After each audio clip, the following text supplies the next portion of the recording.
오늘 이 시간 아주 흥미롭고 시의적절한 주제로 심층 분석을 시작해 보겠습니다. 네, 오늘 다룰 내용이 참 많죠. 맞습니다. 오늘 우리가 테이블 위에 올려두고 파헤쳐볼 핵심 자료는 2026년 2월 하순을 기준으로 막 작성된 글로벌 MLCC 산업 심층 투자 보고서입니다. 흔히 전자산업의 쌀이라고 불리는 적층 세라믹 콘덴서, 바로 이 MLCC 시장이죠. 네, 이 시장이 지금 전례 없는 거대한 지각 변동을 겪고 있는데요. 스마트폰부터 인공지능 데이터 센터, 그리고 전기차까지 전기가 흐르는 모든 곳에 필수적으로 들어가는 이 조그마한 부품의 밸류 체인이 그야말로 격동기를 맞이하고 있습니다. 정말 역동적인 시기입니다. 그래서 오늘 다룰 내용이 상당히 방대하고 또 깊이가 있는데요. 본격적인 분석에 들어가기에 앞서 오늘 우리의 미션이 무엇인지 명확하게 짚고 넘어가 볼까요? 네. 오늘 분석의 최우선 미션은 과거의 낡은 데이터나 막연한 테마적 환상을 철저하게 걷어내는 것입니다. 환상을 걷어낸다. 아주 중요한 포인트네요. 그렇습니다.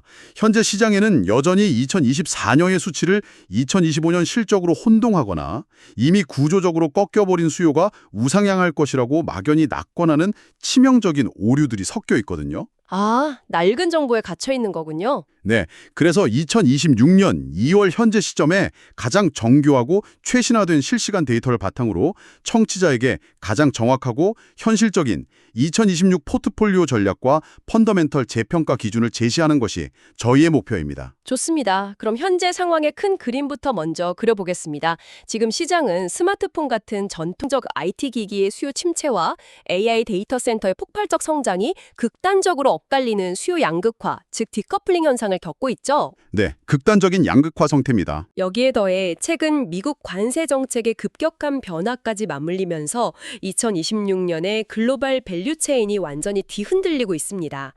거시경제 이야기부터 시작해보는 게 순서일 텐데요. 거시경제 흐름을 빼놓고는 지금의 MLCC 시장을 설명할 수가 없죠. 맞습니다. 이 보고서에서 가장 눈에 띄는 정치, 경제적 큰 사건이 하나 기록되어 있습니다. 바로 미국 연방대법원의 국제비상경제권한법, 이른바 IEPA 위헌 판결인데요. 네, 2월 20일에 있었던 판결이죠. 그리고 트럼프 행정부가 즉각적으로 플랜 B를 가동했다는 내용이 나옵니다. 위헌 판결이 나자마자 대체 법원을 가동했다는 건데 이게 정확히 MLCC 밸류 체인을 어떻게 뒤흔든다는 건가요? 이 부분은 어떠한 정치적 관점이나 지지, 비판을 철저히 배제하고 오직 시장과 기업 펀더멘탈에 미치는 경제적 사실로서만 건조하게 접근해 보겠습니다. 네, 객관적인 팩트체크가 중요하니까요. 앞서 말씀하신 대로 2026년 2월 20일 미국 연방대법원은 대통령이 IEPA를 근거로 부과했던 상호관세에 대해 6대3으로 위헌 판결을 내렸습니다. 6대3 위헌 판결이었죠. 네, 세금과 관세를 부과할 수 있는 배타적 권한은 의회에 있다는 법리적 판단, 즉 대통령의 과세 권한 남용을 지적한 것이었죠. 표면적으로만 보면 징발적 관세가 드디어 사라지고 글로벌 기업들의 관세 부담이 줄어들 것이라는 환호가 시장에 있었겠네요. 맞습니다. 처음엔 다들 그렇게 기대했죠. 하지만 바로 그날 트럼프 대통령은 1974년 제정된 무역법 제122조를 대체법안 이른바 플랜 B로 즉각 발동했습니다. 무역법 122조라면 국제수지 균형을 명분으로 의회의 승인 없이도 관세를 부과할 수 있는 비상 권한을 말씀하시는 거군요. 정확하게 보셨습니다. 대통령이 최장 150일간 전 세계 수입품에 일괄적으로 최대 15%의 글로벌 기본 관세를 부과할 수 있는 아주 강력한 권한입니다. 위헌 판결이 나자마자 바로 새로운 관세 카드를 꺼낸 거네요. 네, 실제로 대법원 판결 며칠 뒤인 2월 24일부터 기존 위헌 판결을 받은 관세 코드가 미국 관세청 시스템에서 비활성화됨과 동시에 새로운 15% 글로벌 관세 체계로 전격 전환되었습니다. 법적 근거만 바뀌었지 관세 기조 자체는 그대로 유지된 거군요. 그렇습니다. 수입품 전반에 대한 고율 관세 기조 자체는 조금의 흔들림 없이 그대로 유지된 경제적 팩트가 발생한 것입니다. 잠깐. 그렇게 되면 자연스럽게 머릿속에 계산이 하나 돌아가는데요. 청취자께서도 이 지점을 가장 예민하게 받아들이실 것 같습니다. 어떤 부분이죠? 중국 현지에 거대한 공장을 두고 범용 부품을 대량으로 생산해서 미국으로 수출하는 기업들은 상황이 굉장히 복잡해지는 것 아닌가요? 기존에 있던 관세에 새로운 글로벌 관세가 엎친 데 덮친 격으로 또 붙게 되는 건가요? 바로 그 지점입니다. 그게 승자와 패자를, 즉 밸류 체인을 완전히 갈라놓는 핵심 분수령이거든요. 밸류 체인의 분수령이요. 네, 이번 대법원 판결에서 중국산 수입품을 특정에 겨냥했던 무역법 301조의 25% 관세는 위헌 대상에서 아예 제외되었습니다. 아, 301조 대중국 관세는 그대로 살아있다는 거군요. 맞습니다. 다시 말해 기존 대중국 관세 25%가 버젓이 살아있는 상태에서 이번에 새로 발동된 122조의 15% 글로벌 관세가 누적해서 적용되는 구조가 완성된 것입니다. 25%에 15%를 더하면 와, 이건 정말 엄청난 수치인데요. 네.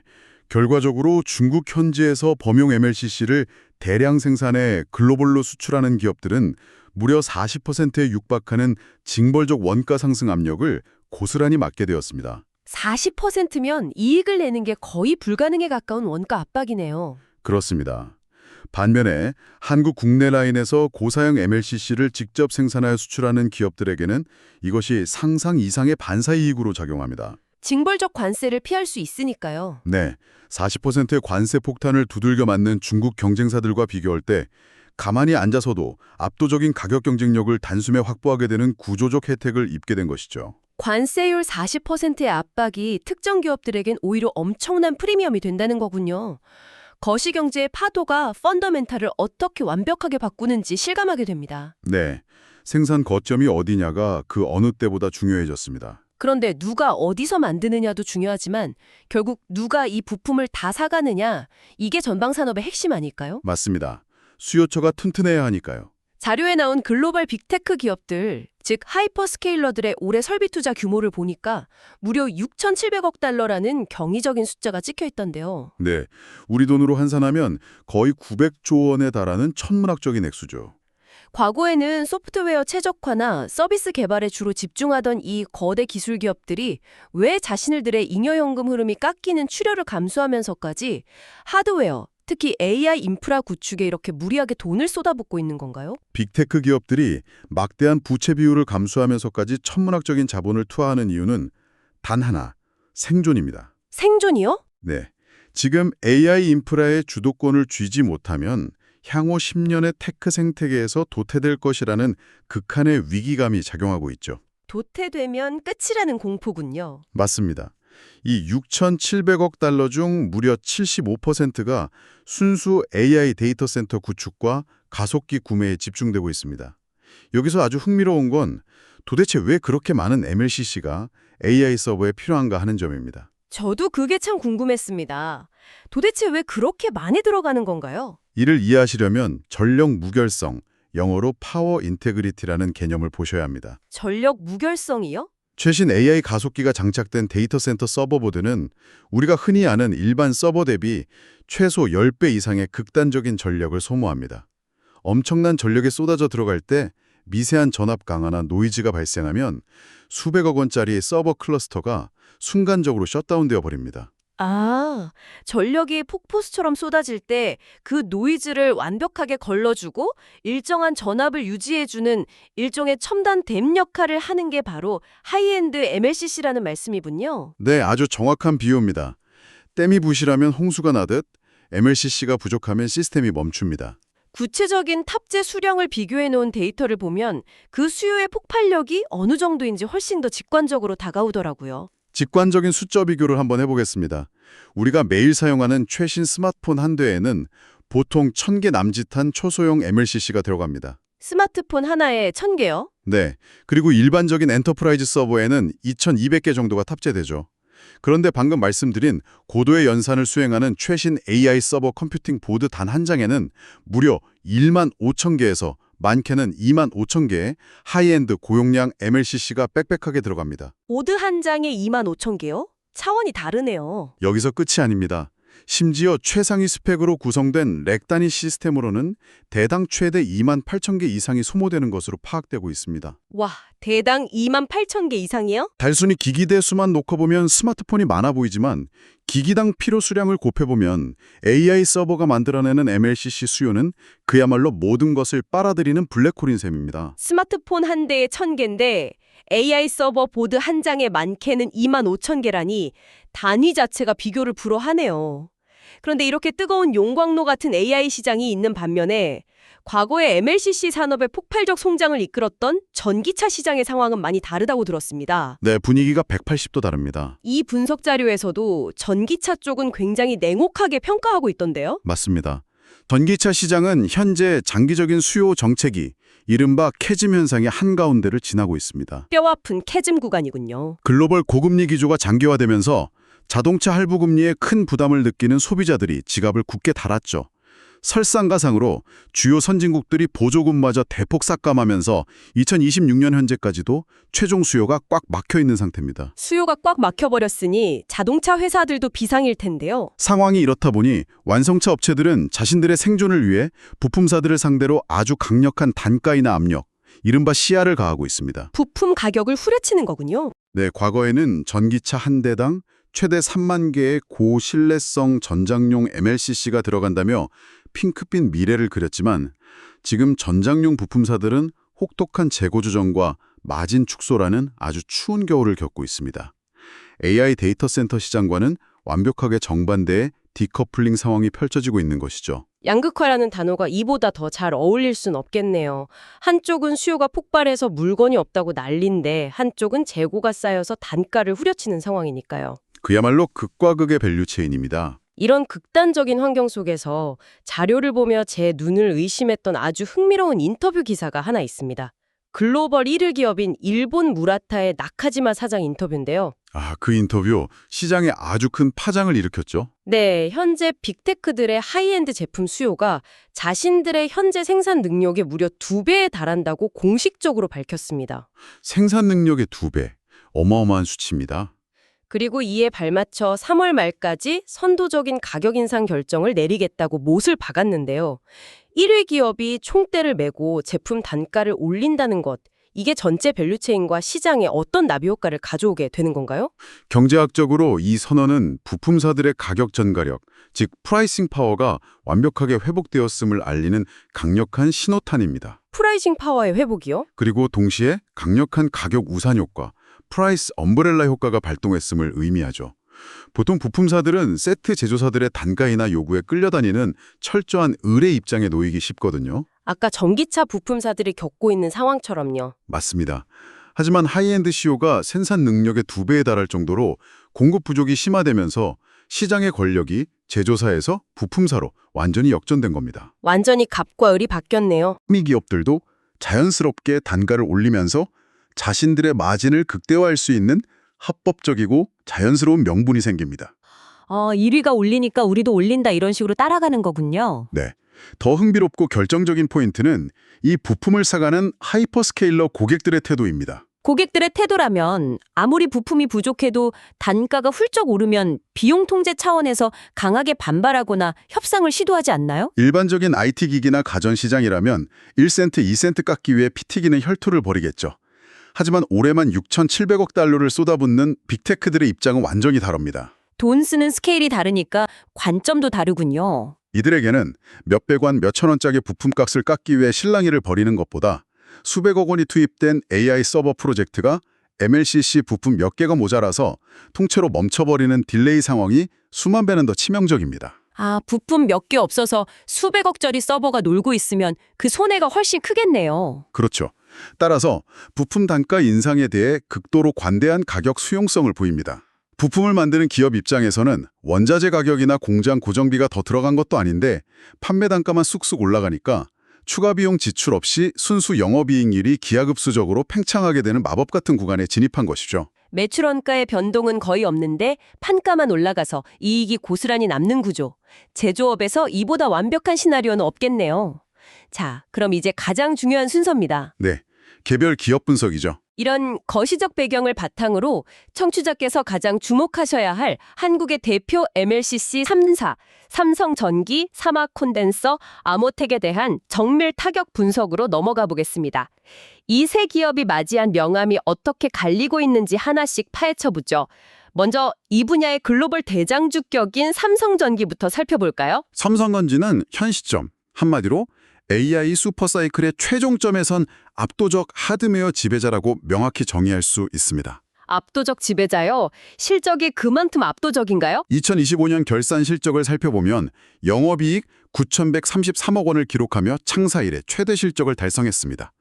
더 중요한 건 단순한 숫자 너머의 질적인 성장입니다. 질적 성장이면 점유율 면에서의 성과인가요? 네, 일본 무라타와 함께 AI 서버형 고부가 MLCC 시장의 90%를 사실상 과점하고 있는데 그중 삼성전기 단독 점유율만 40%에 육박합니다. 절반 가까이를 혼자 차지하고 있네요. 아까 말씀하신 관세 문제에서는 자유로운가요? 아주 중요한 지점입니다.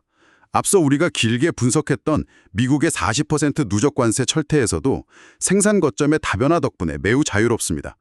그래서 미국 하이퍼스케일러들을 상대로 한 수출 시장에서 강력한 구조적 우위를 단단하게 점하고 있죠. 그런 강점들이 내년 전망에 어떻게 반영되어 있나요? 이를 근거로 증권가에서는 2026년 삼성전기의 전사 영업이익 가이던스를 1조 3,154억 원으로 대폭 상향 조정했습니다. 와, 1조 3천억 원이 넘네요. 목표 주가도 46만 원으로 공격적으로 상향되었던데 일각에서는 제조업체의 주가 수익 비율, 즉 PER 27.7배를 부여하는 건 너무 과도한 밸류에이션 거품이 아니냐는 신중론도 제기되고 있습니다. 이 밸류에이션 정당성에 대해서는 어떻게 분석하시나요? 그 지적은 과거 MLCC 산업이 보여줬던 이익 내버리지의 폭발적인 역사를 간과한 표면적 분석입니다. 시간을 2018년으로 돌려보면 명확한 답이 나옵니다. 2018년에 무슨 일이 있었죠? 당시 글로벌 클라우드 인프라가 처음 확장되면서 MLCC 초호황기가 찾아왔을 때 공급 부족 현상과 단가 인상이 겹치면서 삼성전기 컴포넌트 사업부의 영업이익률이 무려 42%까지 치솟았던 역사적 팩트가 존재합니다. 제조업에서 영업이익률 42%요. 엄청나네요. 경이적인 수치죠. 앞서 말씀드린 대로 무라타가 3월에 가격 우산을 활짝 펼쳐주면 현재 10% 중반에 머물러 있는 삼성전기의 이익률은 다시 한번 그 2018년 시절처럼 폭발적으로 팽창할 수 있는 궤도에 이미 올랐습니다. 이익률이 다시 튀어오를 준비가 되었다는 거군요. 네, 1조 3천억 원 이상의 막강한 현금 창출력과 마진 확대 초입 국면임을 고려할 때 PER 27.7배와 46만 원이라는 목표 주가는 다가올 이익 폭발을 정당하게 반영한 합리적 프리미엄으로 해석하는 것이 타당합니다. 과거 42%라는 전무후무한 이익률 달성의 역사가 밸류에이션을 단단하게 방어하는 논리가 되는군요. 그럼 곧바로 두 번째 기업으로 넘어가 보겠습니다. 최근 주식시장에서 주가가 아주 무섭게 폭등하며 화제의 중심에 선 사막 콘덴서입니다. 네, 아주 뜨거운 종목이죠. 겉보기엔 거래량도 터지고 정말 잘 나가는 것 같은데 오늘 분석 자료는 이 기업에 대해 아주 냉혹하고 날카로운 경고를 보내고 있습니다. 사막 콘덴서의 현재 주가 왜 위험하다는 건가요? 사막 콘덴서의 현재 주가 급등은 철저하게 환성에 가려진 밸류에이션 버블이라고 냉정하게 평가해야 합니다. 주가창을 끄고 실제 발표된 2025년 확정 실적 숫자를 차분하게 뜯어보면 상황은 정말 참담합니다.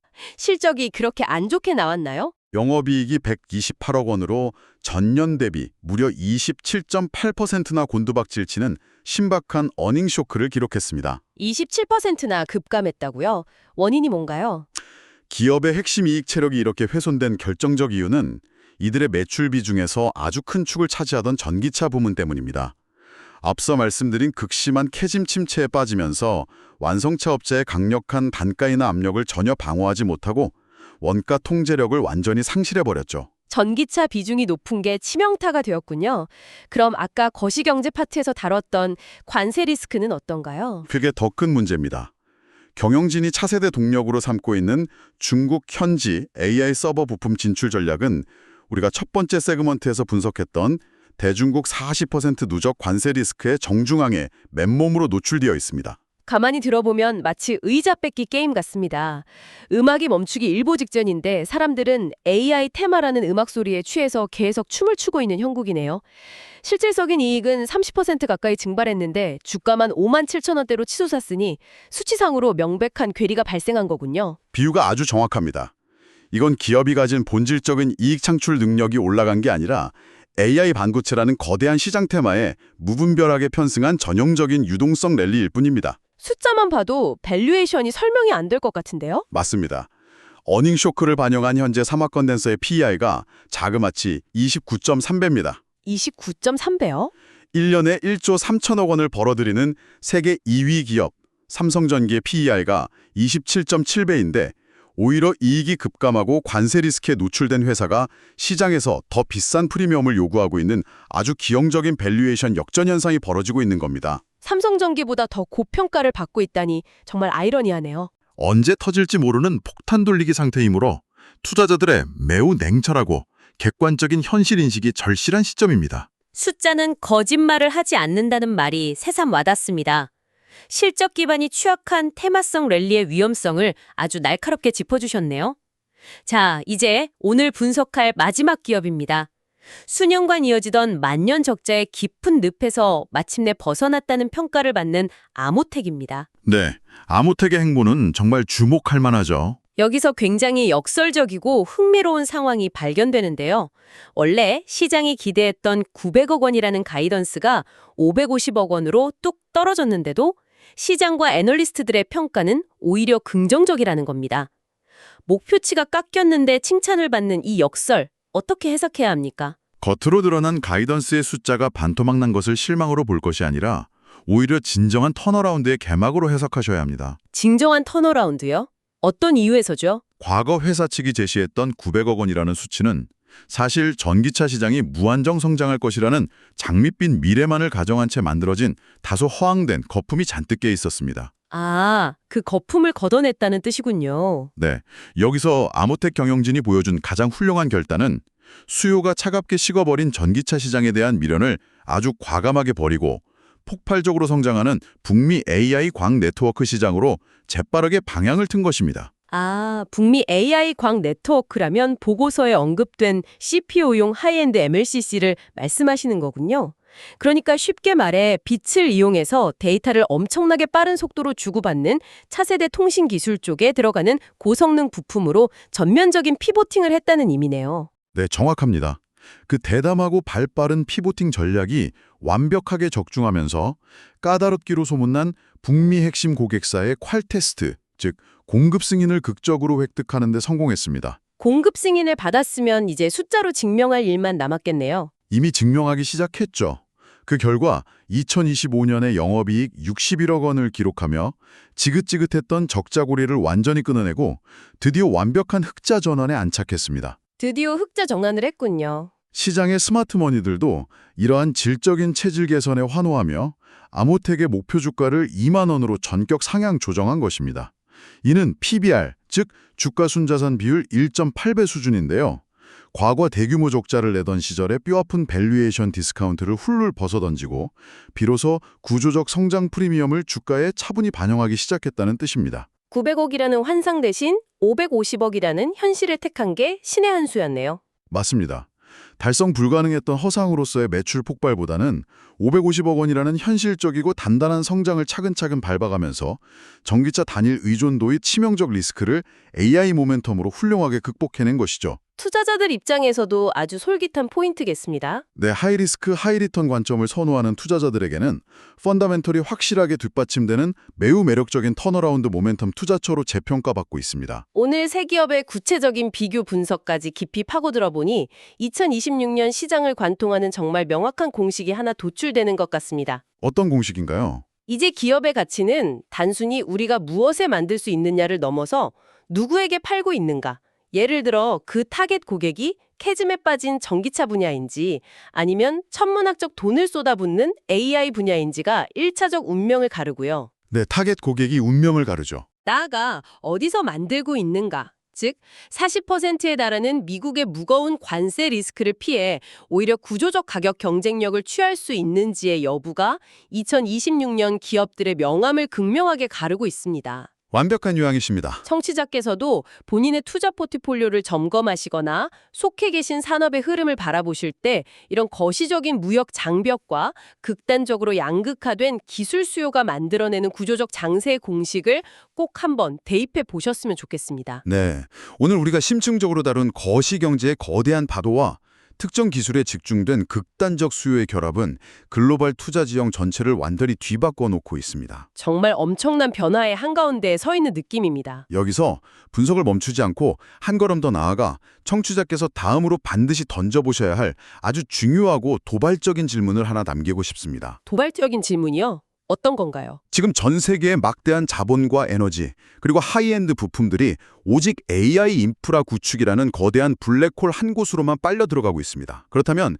이 데이터 센터와 하드웨어 인프라 구축이 어느 정도 임계점에 도달해 완성되는 2년이나 3년 뒤의 세상은 과연 어떨까요? 2년이나 3년 뒤요. 인프라 구축이 다 끝나고 난 뒤의 세상 말씀이시군요. 네. 그 막대한 전력과 부품을 소모하며 마침내 탄생한 초거대 AI 모델들은 과연 우리 일상 속에 어떤 전혀 새로운 폼팩터, 어떤 상상하지 못했던 새로운 하드웨어 기기의 수요를 다시금 폭발시키게 될까요? 아, 단순히 AI를 구축하는 것에서 끝나는 게 아니라 그 AI가 만들어낼 다음 세대의 디바이스가 무엇일지를 묻는 거군요. 맞습니다. 지금 당장의 인프라 랠리에 취하기보다 이 다음 사이클의 거대한 파도를 미리 상상하고 계산해 두는 것이야말로 진정한 투자의 승패를 가를 핵심 열쇠가 될 것입니다. 인프라 구축이 끝난 이후에 등장할 새로운 폼팩터라 확실히 그 다음 파도를 미리 계산해 두는 게 진정한 펀더멘탈 투자의 완성이겠네요. 미처 생각하지 못했던 아주 묵직하고 예리한 포인트입니다. 이 질문이 향후 훌륭한 이정표가 되길 바랍니다. 오늘 심층 분석이 청취자의 투자 시야를 한층 더 넓고 깊게 만들어주는 의미 있는 계기가 되었기를 바랍니다. 다음에도 세상을 움직이는 핵심 자료들을 가장 빠르고 정확하게 파헤치는 심층 분석으로 찾아오겠습니다. 끝까지 함께해 주셔서 감사합니다.